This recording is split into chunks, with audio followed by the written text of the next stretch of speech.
দেখলাম যে এরকম। এটা তো আয় হায়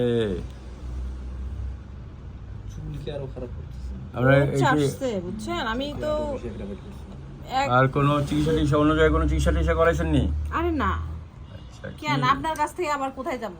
না এটা অনেক গাড়ায় গেছে, এই জন্য বললাম যে তো মানে এতদিন আনচার্জ কেন ছিল এটা? না এতদিন না তো, 2 দিনে এরকম হয়ে গেল। 2 দিনে এরকম হওয়ার কথা না, এটা ক্রনিক কেস। তাহলে আমি হচ্ছে হয়তো আপনি নোটিস করেন না, এবার হতে পারে।